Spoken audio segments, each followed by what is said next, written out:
We'll now move over to the second panel discussion, where we will be trying to touch up on Sweden and Japan and the collaboration for the future.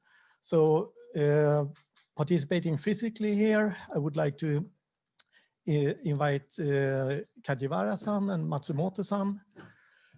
And from Sweden, I think, and I see now we have Darja Isaksson, Director General from Vinnova.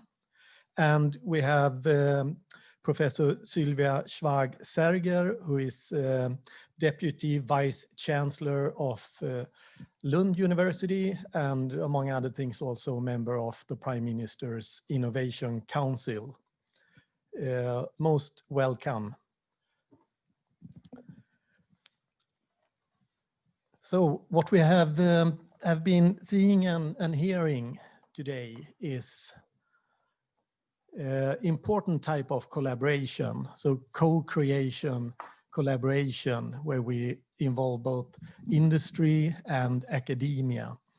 It's also a collaboration that is focused on a societal challenge, and one main challenge, a really severe and urgent challenge for Japan, important challenge also for Sweden.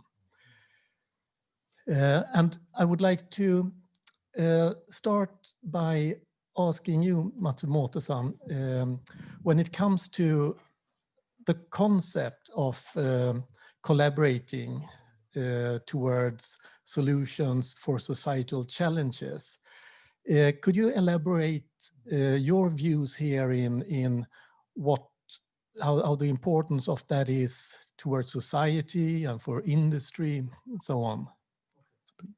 Thank you very much. Thank you very much. I'd like to introduce just a small story of our university, because first president of our university is a very famous person.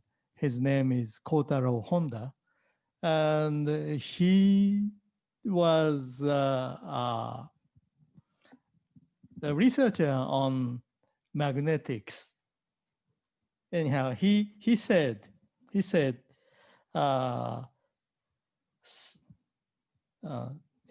that technology grows where there is science. Science and industry develops where there is technology. It's a linear innovation model. But he said, industry is the school of science. And he's thinking the ecosystem of innovation.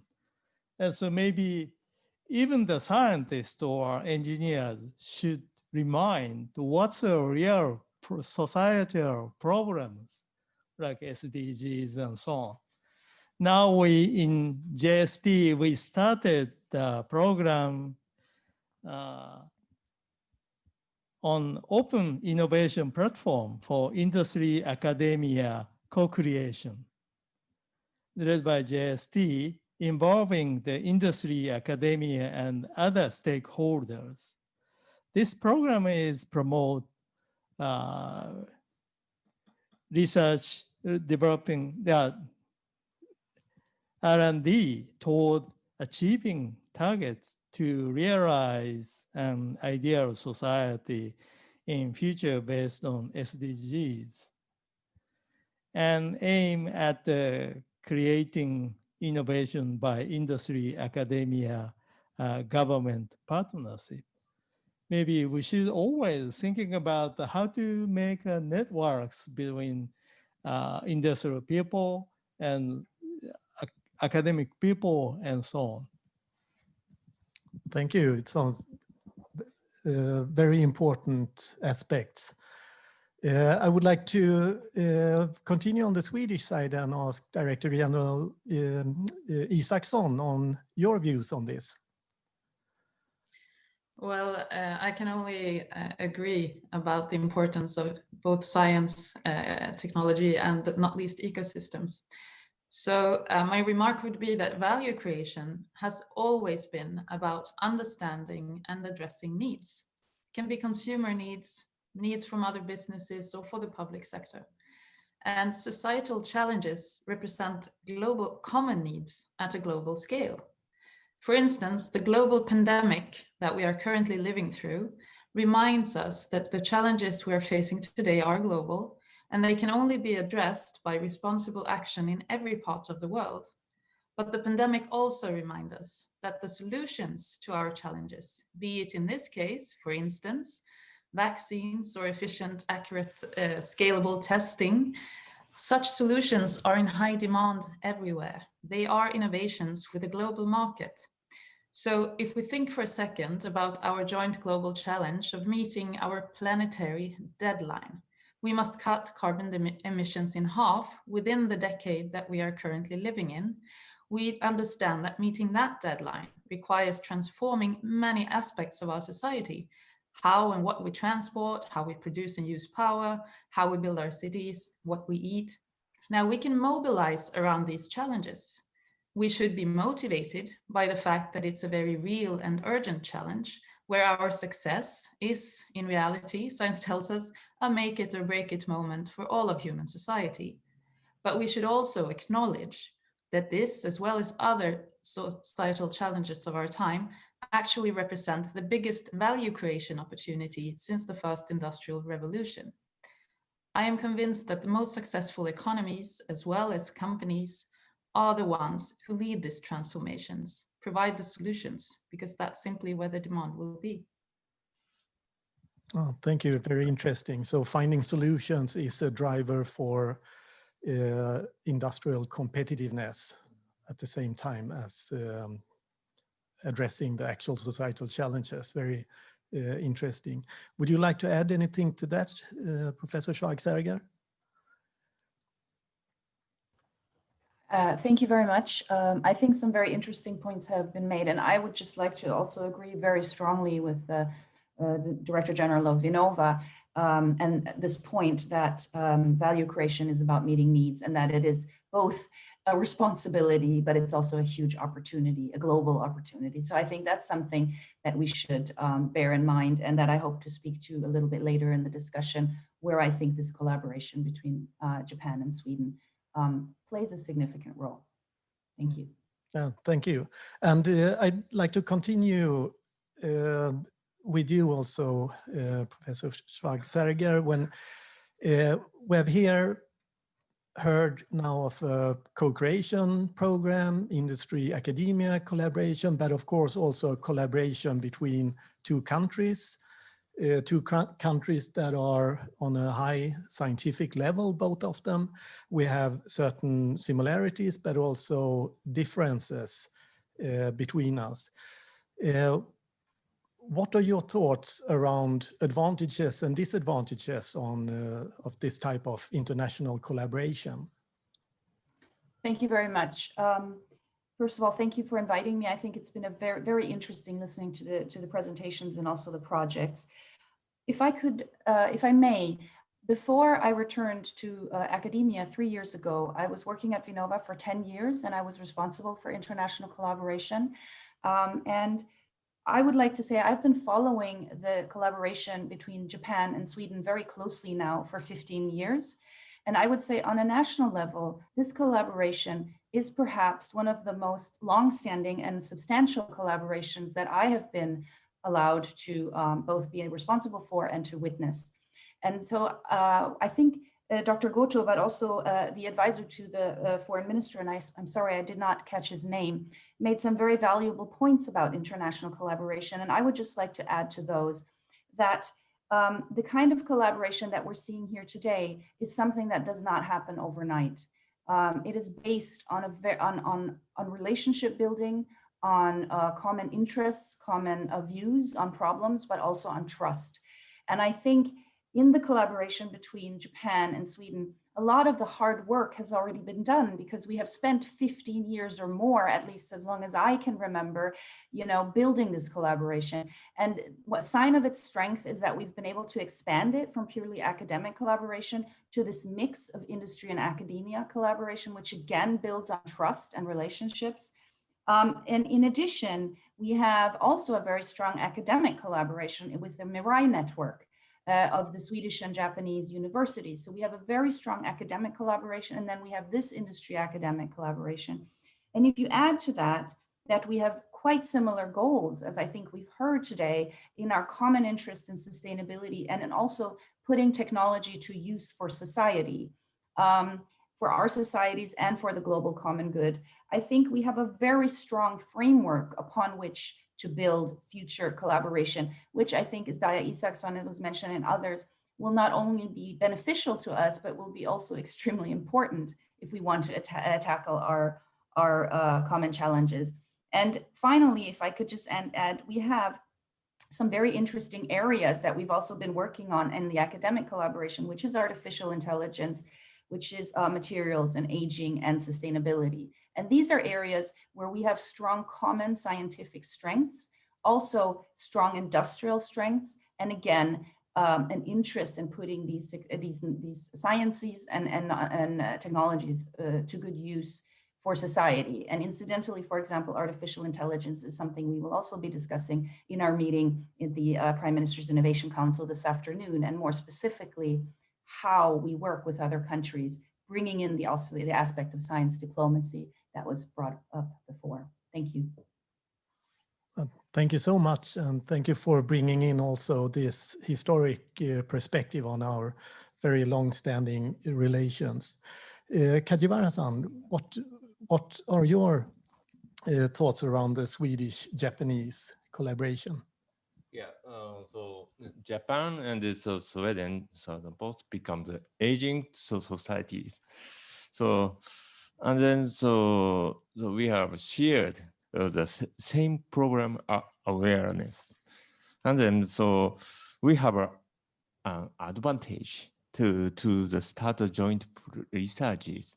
So in this field easily, but at the same time, so both countries has a different points in the social system and so national characters. So and then we learn to the many different points from each other, and then we that case, so we can generate the innovative idea. So in the sense as well, we believe that it's a great significant to continue to the joint research with Sweden. We'd like to cooperate with Sweden in the most appropriate the program through the various frameworks, including the Horizon Europe, the EU's next research framework program. That's all. Thank you. And we are very much hoping that Japan will decide to become associated to the next European Framework Program. I think that would be a huge game changer in our ability and to collaborate even closer. Of course, with a lot of European companies, but with the relations between Japan and Sweden, I think especially for us also. I know there is an ongoing discussion and agreement concerning Horizon Europe's missions and the Japanese Moonshot program around this. I'd like to continue also what I think in this question also understand that it's solutions that we jointly can bring forward can be very internationally strong. and appeal a large part of the world. But if we start to look a little bit into how and in what we should collaborate, if we should continue to deepen our collaborations, what are your suggestions and thoughts concerning areas and fields to address? Yes. So okay,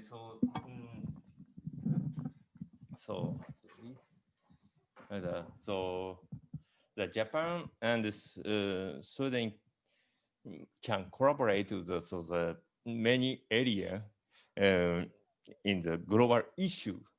So we shared.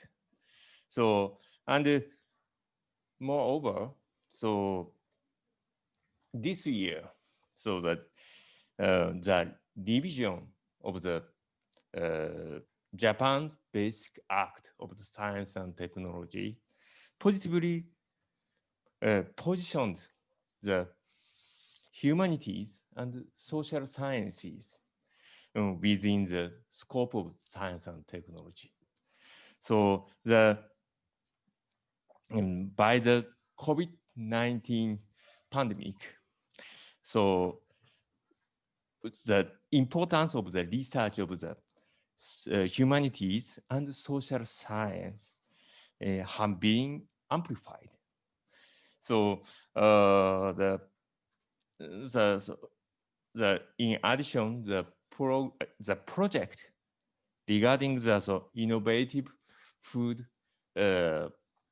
technology system talked today is currently supported by aspect of the social sciences. So, and then we'd like to positively promote the research in the humanities and social science. And so we consider that there will be a possibility to the cooperation with Sweden, including those fields. So. Thank you very much. And you also touch upon the fact that Japan now is formulating your 6th basic plan for science, technology, and innovation, and also looking into the Basic Act for Science, Technology, and Innovation, where you say that social sciences and humanities will come in and get a bigger role. This is, of course, a very important aspect, also integrated in societal challenge approach, as well as SDGs, I think. So Darja Isaksson, what is your comments and ideas around this, the issue of what should we perhaps continue to collaborate around? Well, let me first say that I'm very happy about the collaboration between our two countries because they create opportunities for research and innovation in addressing common challenges. So I'm just pleased to even get this question because I see it as an expression of mutual interest in developing our collaboration further, which I think is the most important point I want to make. Now, the SDGs themselves represent many opportunities to explore where co-creation between academia, and I would like to also support strongly the point of multidisciplinarity here. We need humanities, social sciences working together with science and technology, more technology-driven perspectives, but also together with industry and startup. So we need this. We need the public-private, we need industry and startups to work together. We also need to develop our ability to include citizens and even civil society in order to achieve these goals. There is an opportunity to take the perspective of general purpose technology such as AI, which will be crucial in order to address the challenges. Again, this is an area where multidisciplinarity is key, because by integrating humanities, social sciences in innovation, where we both address technological innovation, how we apply it, but also behavior and demand, for instance, and ethical aspects in innovation is very important. We know that the ability to build strong ecosystems creates the foundation for innovation.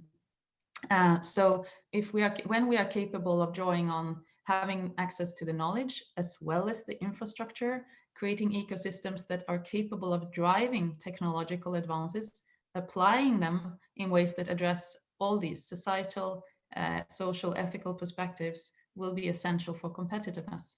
So I'm very happy to see that Sweden is a country with both strong research in these fields, as well as a world-class ecosystem of startups and a growing ecosystem where industry, academia, and startups are working together, building on mutual strengths. So, and I also see that our innovation partnerships on a national level with Germany and France are innovation partnerships where we are working on this theme. So perhaps that could be something to explore for Japan and Sweden as well together. Oh, thank you. A very interesting idea. Matsumoto-san, what are your thoughts around this? Of course, those collaboration with many people is very important. At this moment, I'm worried about how to involve the normal citizens in innovation. Thinking of the specialists, like scientists, engineers, they know what's technology or science, but the normal citizen don't know what that, in some sense. And of course, after 2011, just wait, the nuclear accident, we suffered very big questions from normal citizens. What you do, how dare you did? And those things, we should always explain what we are doing as a scientist and as engineers.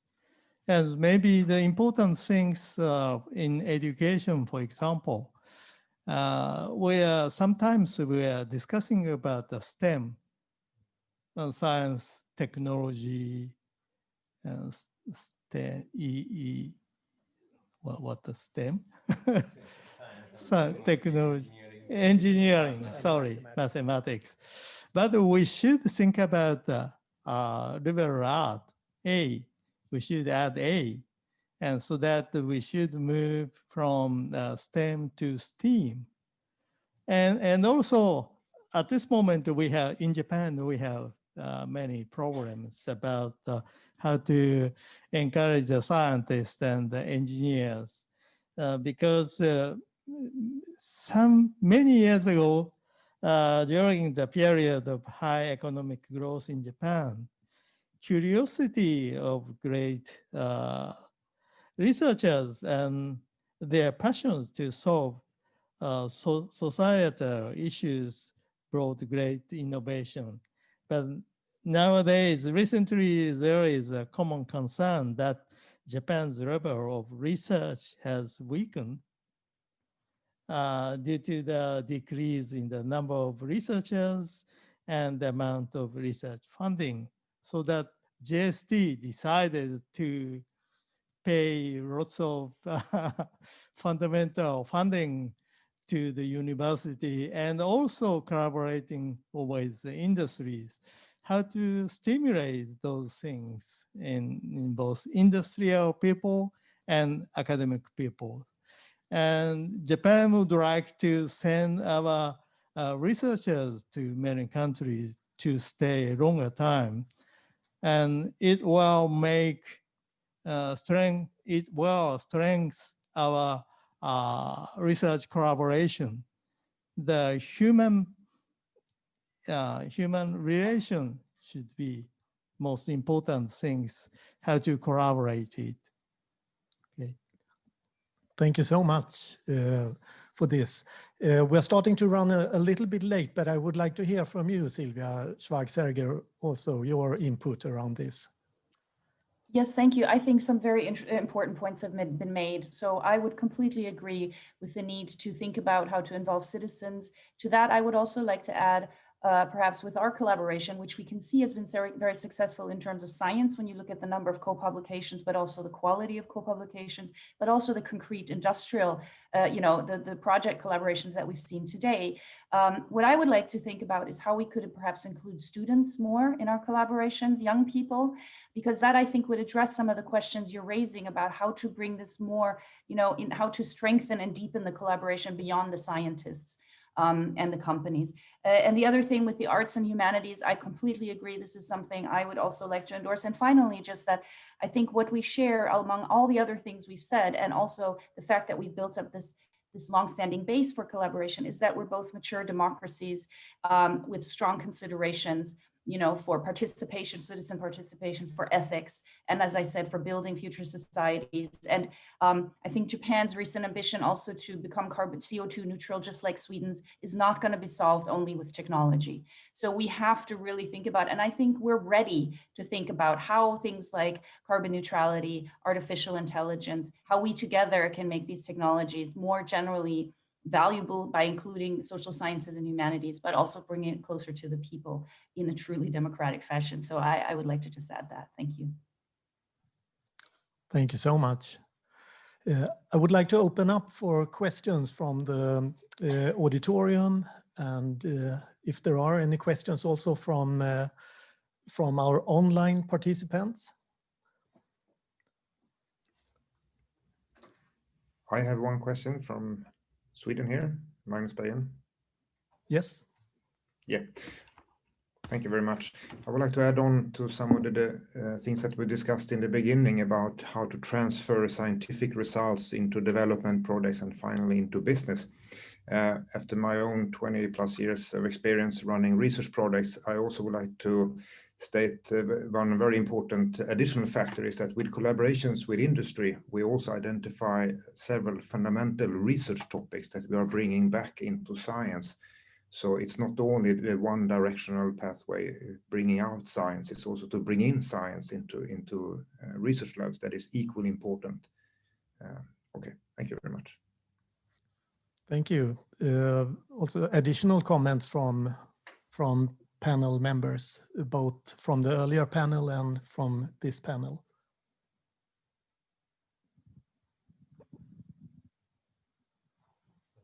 No. Oh, sorry. Was it Sylvia or? Daria wanted to say. Daria, okay, thanks.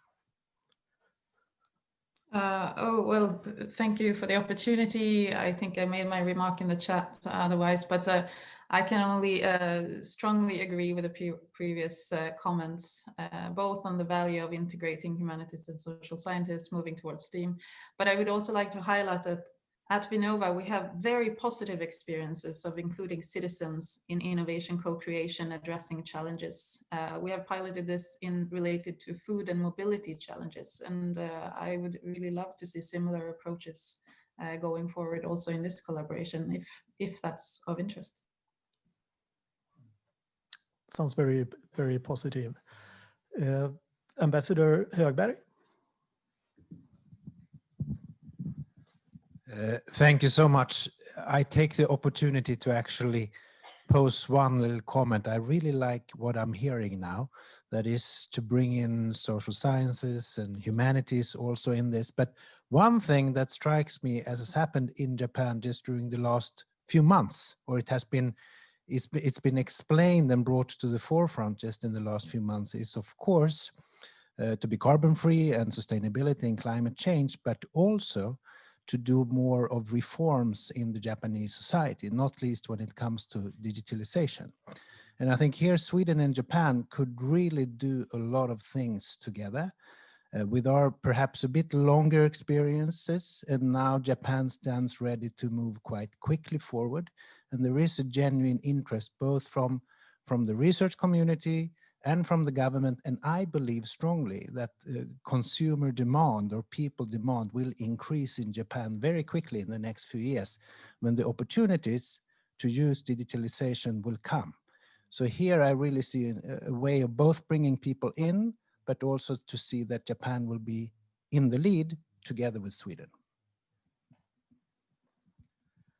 Thank you. Before I thank the panel and close this session, I'm quite curious on your next meeting, Sylvia Schwag-Serger. You will be off now for a meeting at the Prime Minister's Innovation Council. Could you just say a few words on what this will be focused on here? Thank you, Mikael. So we have these meetings 4 times a year. Daria Isaksson was also in the previous Innovation Council, so we both have experience of this.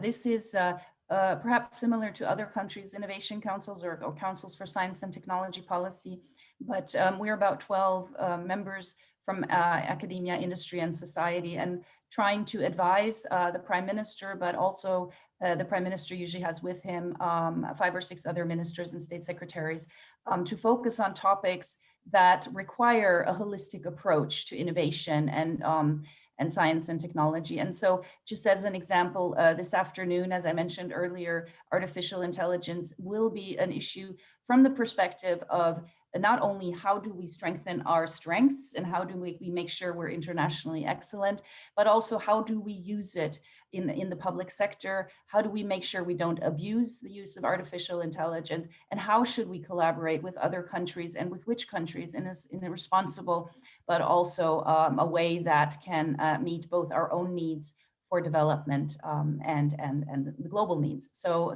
I think I'm happy to take this discussion with me into the discussion this afternoon, because I think we had there were some really interesting points made. Thank you. Thank you, and good luck with the meeting. So thank you so much, all panelists here, present panel, as well as the former panel. We'll now move over to some reflections from us moderators before we will close this symposium. Thank you. So.